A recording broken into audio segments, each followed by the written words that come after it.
The repercussion of our intervention, the intervention of the President in the general debate of the General Assembly has been very positive. More than 100 delegations came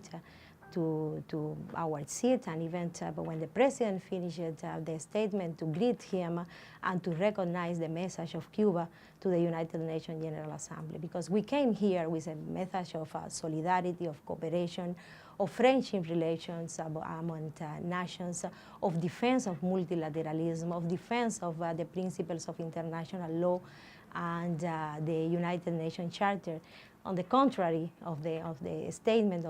made by the President of the United States, that came here with a very arrogant and disdain for the international community and the principles of international law. Cuba came to defend the noble causes of the world and the interests and priorities of the developing countries, and then that was really appreciated by a good number of delegations that came after the statement to greet the President Díaz-Canel and to say to him and to recognize to him that Cuba came to the United Nations with the dignity of the peoples of the world. And but it's very important also to recognize that not only the statement of Cuba has to be highlighted, but also the statements of many other delegation dignitaries that mentioned Cuba, included the issue of Cuba in their statement, particularly the issue of the blockade, and they claim, they demand very clearly, very firm,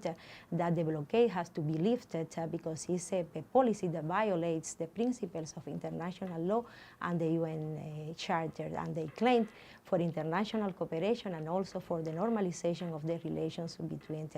the two countries. This is something very important because more than 20 delegations have said that has included the reference of Cuba, particularly the reference to the blockade in their respective statements. Indeed, the issue of the blockade has become one of the main issues, one of the principal issues that has been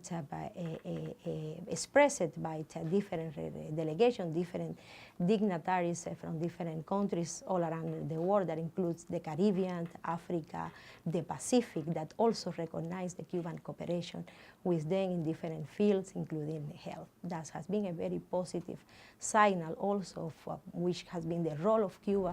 in international relations, and particularly that recognition at the United Nations.